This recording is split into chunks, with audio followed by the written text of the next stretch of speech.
really touching for me. I overheard before we started that a couple years ago you had a senator and a secretary of state speak. That's not me. So I am a Mexican Pakistani, middle-aged from California, which basically makes me a unicorn with you here today. So I want to explore one man's major struggle with depression from a song. And it's taken from Psalm 42, which is a song that's probably sadder than any Bon Iver song that's out there. And I know a thing or two about depression, which is why I want to talk with you today about this very topic. I've never been sentenced, but I've done my fair share of time in jail. As Morgan mentioned, after graduating college, I became a school teacher in California's juvenile hall. Now, the interesting thing about it was, this was a way for me to combine my love for teaching, for education, for counseling, and if need be, for combat sport. And so it helped to know a little jiu-jitsu while I was in there. And the thing that made it a bit awkward was that although I was a school teacher, I had family and relatives that were actually jailed and inmates inside the jail. So I tried to act professional. I'd walk through the halls with my colleagues, and then I'd hear a shout out from one of my relatives who was my cousin, and he would say, "Hey, are you going to Grandma's house for Thanksgiving?" And I'd be like, "Shh, man, don't tell him you're with me," Well, after a couple of years of checking in to this jail day after day, walking through the gray cement hallways, hearing noises of anger and rage and betrayal and violence, it was starting to take its toll on me. I started to feel a small glimpse of what it might be like to be locked up, to be every day living in a jail cell. The hopelessness, the listlessness, the numbness, the lifeness, the joylessness of every day just living in a prison. And several years later, after being married for about 12 years to my wife Nina, having 3 daughters, moving to Boston to plant a church, moving into middle age, I moved to Boston. We planted a church, and December of 2012 was the first time I was diagnosed as being clinically depressed. And since then, I've been diagnosed a handful of times. I've undergone treatment. I've been prescribed medication. I've sought prayer, alternative healing. I've had a meltdown in a Costco parking lot, which, it's probably disturbing to see your pastor have a meltdown in a Costco parking lot, so just don't go to Costco. That's the moral of the story. And I didn't know depression could feel so much like prison. I know what it's like to see nothing but darkness and just to want it to be over. There's been times that I've pulled my car over the side of the road and pounded on the steering wheel while I was alone, just crying out to God and pleading to God to let me go. I didn't know what let me go meant. I just wanted to be released from the prison and the jail that I felt myself in for so long. And I'm not alone in this intrusion, this unwanted guest. There's a professor of psychology. Her name is Jen Twenge from San Diego State. And she wrote in the Washington Post in November about the incredible rate of teen depression and suicide that's up right now. She said around 2012, something started to go wrong in the lives of teens. In just 5 years between 2010 and 2015, the number of U.S. teens who felt useless and joyless, classic symptoms of depression, surged 33% in large national surveys. Suicide attempts were up, and the number of 13 to 18-year-olds who committed suicide jumped 31%. Her article is titled, "Teen Depression and Suicide Are Way Up, and So is Smartphone Use." There's a correlation that's drawn there between smartphone proliferation and depression. And a lot of you've been affected by this unseen sickness or dis-ease as well. You know what it's like to feel melancholy. You know what it's like to walk through gray halls, to see the world through a lens of shadows and darkness. You're not alone. Sometimes nothing conveys deep emotion like a poem or a song, and Psalm 42 is an honest song of lament. We need songs of lament in our life, just like we need songs of joy. This is about a man who's dealing with depression, But he finds depression to actually be a doorway into something more, something deeper. And I've found that too. So before we answer what this doorway leads to, I think we have to explore the symptoms of depression and the sources, or where it comes from. The lines of the song express the classic symptoms of depression. Verse 1, he experiences a deep spiritual dryness. Verse 3, he's got no appetite. He just cries all the time. Verse 5, he says, I'm cast down, or my translation says, I'm depressed. Then in verse 6, he moves on. He's like, now I'm deeply depressed. Verse 9, he asks, why, God, have you forgotten me? In verse 11, he says, I'm depressed again. And then in the next psalm, it still hasn't changed. It's continuing. Why am I so depressed? These are all the classic signs of depression, if not spiritual depression, because it's very difficult to understand this dis-ease. In his excellent book entitled Seen Beyond Depression, one man who actually worked with grown adults who were disabled, lived with them. His name was Jean Vanier. I had to get it right because my French is terrible. I don't even know a word of French, actually. He says, in depression, a person feels overwhelmed by sadness. An inner death surges forth from the depths of their being. He says, unlike times of grief, the sadness does not ease with time or with new activity. On the contrary, inner paralysis seems to increase the person that he or she feels. They feel that they're imprisoned in a world of darkness, completely cut off from others. These are some of the symptoms of depression, and this psalmist has a classic symptom of it. So what are the sources of depression? Full disclosure, I'm obviously not a neurologist. It would take longer than 20 minutes to explain the causes of depression. In fact, I use the word sources, plural, because the causes of depression are so variegated. Is it nature or nurture? The answer is probably both. Vanier also says depression has its origins in the wounds of our childhood that we've never wanted to own or name. We've pushed them away into the hidden recesses of our minds, the unconscious self, wanting to forget or even deny them, but they can reemerge at any given moment into our consciousness, paralyzing us with feelings of sadness or guilt, confusion.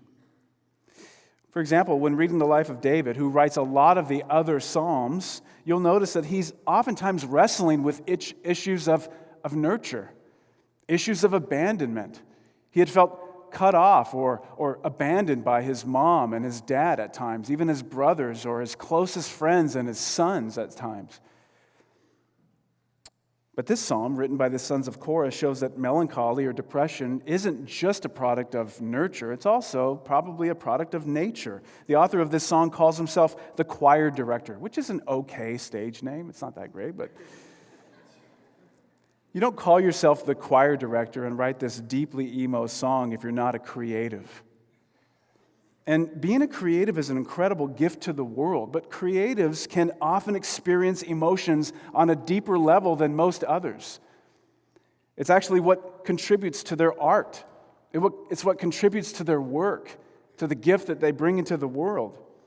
But the creative types are given to rumination, repetitive thinking, loops in the thinking process that typically are hard to get out of.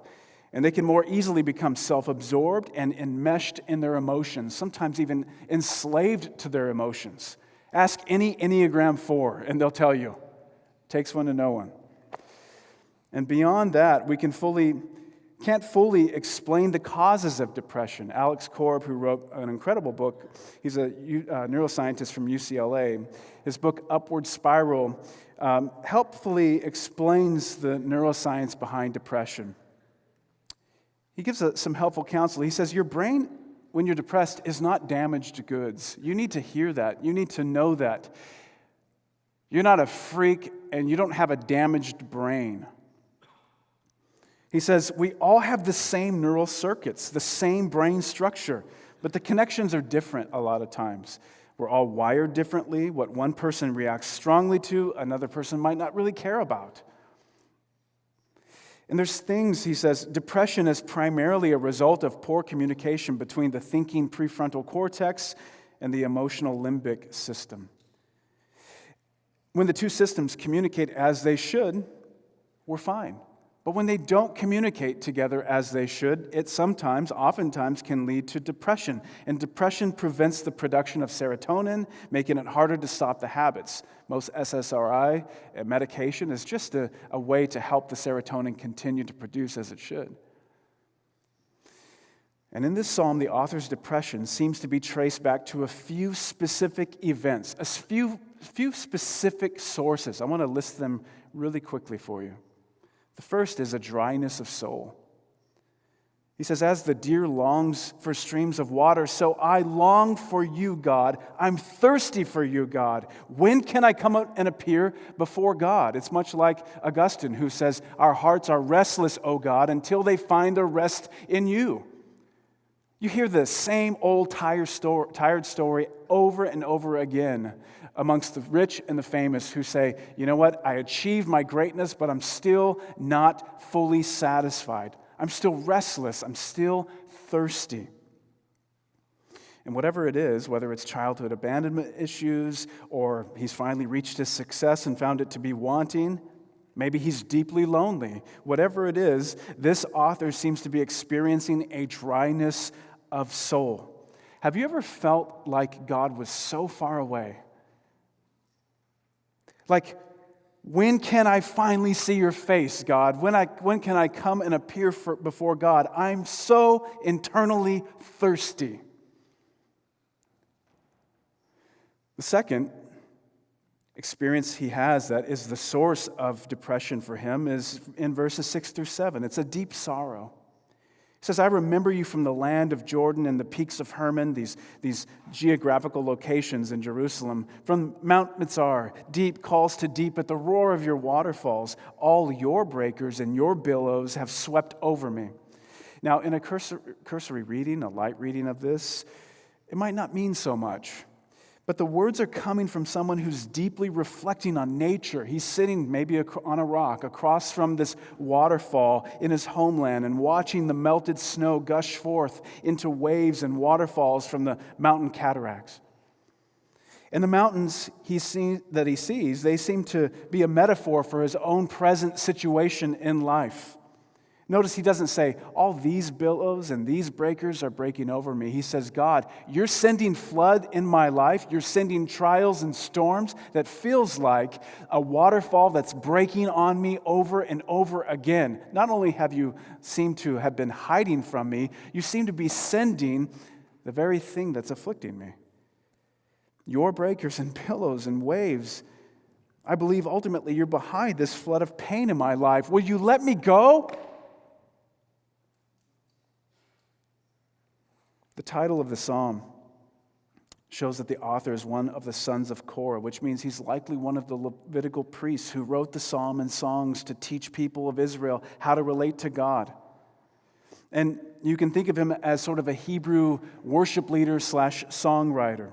His spiritual vocation requires him to be in Jerusalem, and yet he has been painfully removed from his community, removed from his homeland. Life has not turned out like he thought it would. He's a man who's lost his sense of home. And that's where I found myself as I was moving into middle age. I'm like, oh my gosh, life isn't like I thought it was going to be. I'm not the snowflake that I was told I was. It's really hard.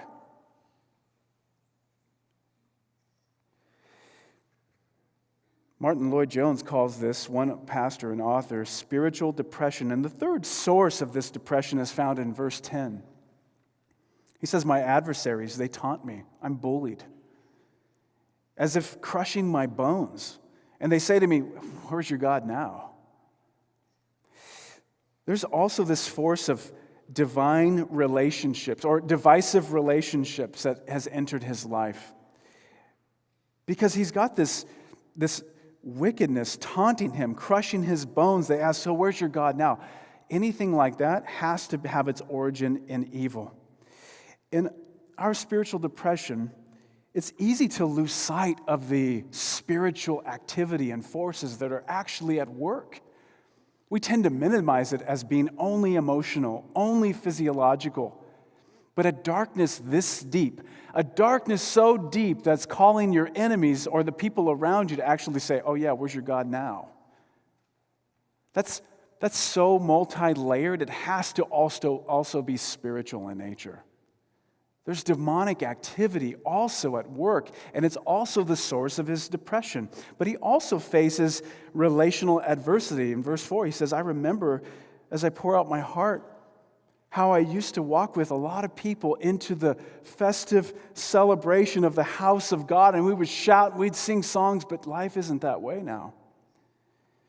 If you've been a follower of Jesus for any amount of time, you've probably experienced relational division, especially in the church, especially amongst other believers, probably in your school. The author says, I remember the joyful feeling of what it was like to be in a close-knit, tight-knit community and worshiping with others, but now those friendships have been fragmented and they're gone. And the sources of depression can be multidimensional, multi-layered. It's hard to actually know what the true source is. But divisive relationships and deep sorrow and dryness of soul, they all appear to be one of the causes of this poet's depression. And I opened by saying that depression can a lot of times feel like prison, because it does.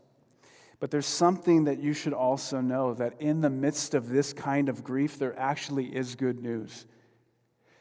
Depression can be like a doorway into a deeper life.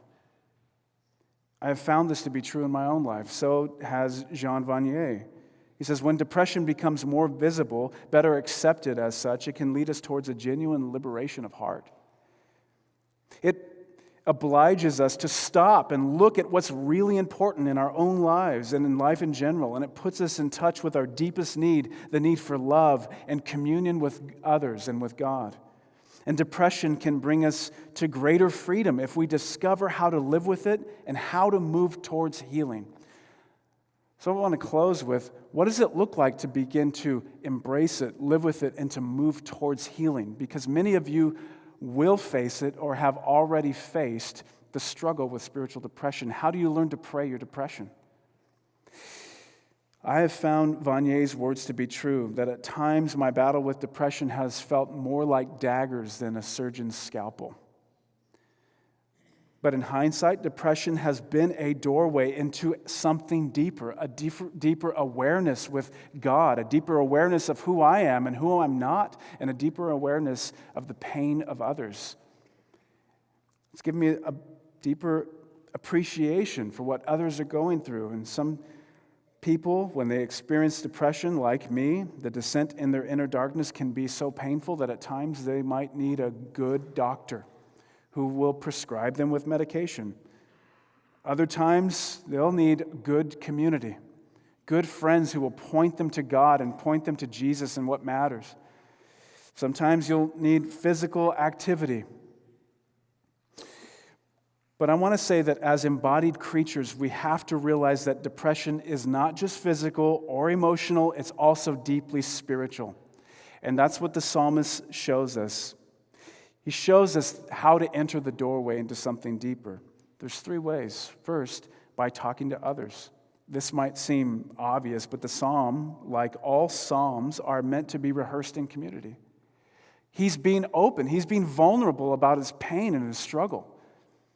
And vulnerability is the only thing that really leads to true authenticity and intimacy with others.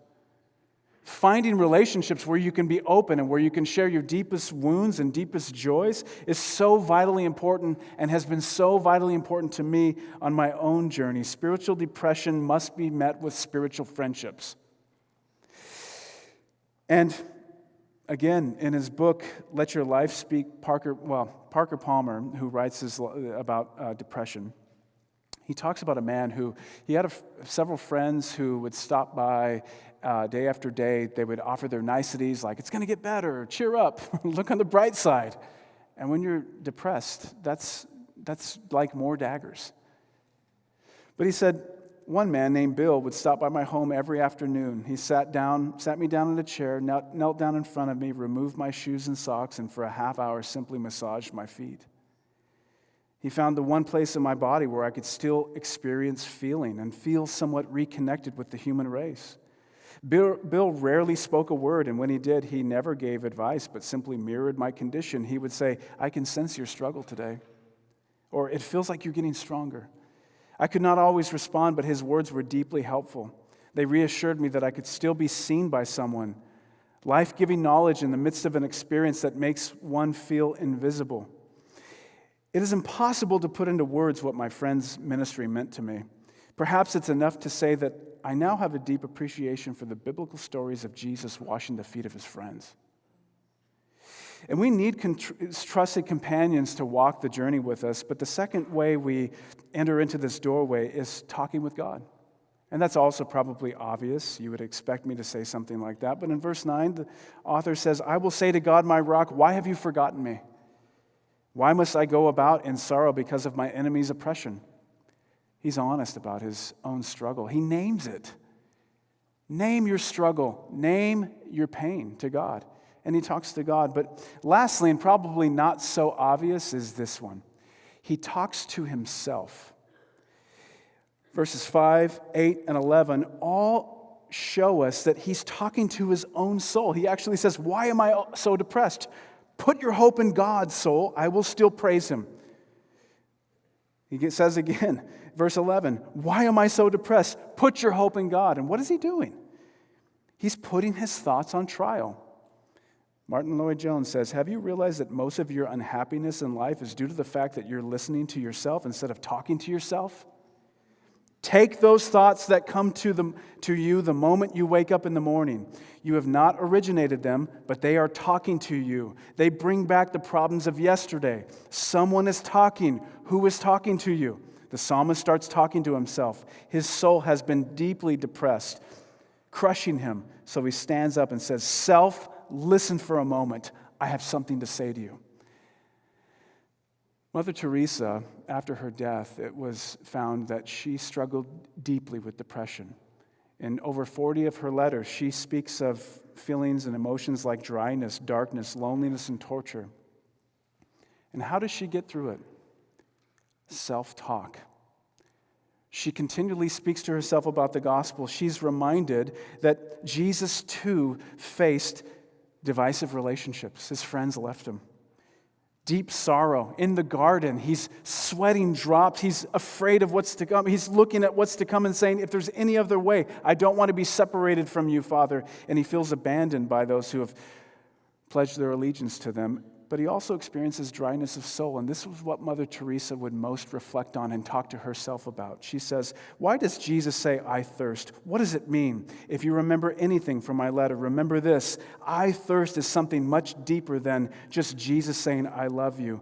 Until you know deep inside that Jesus thirsts for you, you can't begin to know who he wants to be for you or who he wants to be you to be for him." And on the cross, Jesus is there saying, "I thirst." On the cross, Jesus is there suffering and facing divisive relationships and deep sorrow.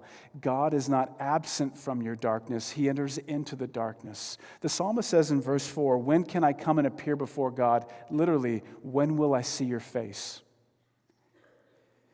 And what I'm reminded of is that the psalmist felt disconnected from God to the point of asking, "How can I see you?" And you and I are shown the face of God in the face of Jesus. And one day, I will see Jesus face to face, and it will all be worth it. And I'll be healed, and the struggle will be over, and everlasting joy will be mine. The daggers of depression, they still periodically stick in me. And I would never choose it, but as I think back on it, I would never change it. Because looking back, depression has been a doorway into a deeper life, a deeper awareness of self, of others, and of God's love. Thank you, Jesus, that you're with us as we walk through this shadow, this valley of the shadow of death. We will fear no evil, for you are with us. And go with my friends and your beloved as they leave today, wherever they might be going. In the name of the Father and Son and Holy Spirit, amen. God bless you guys. You're dismissed. Thank you.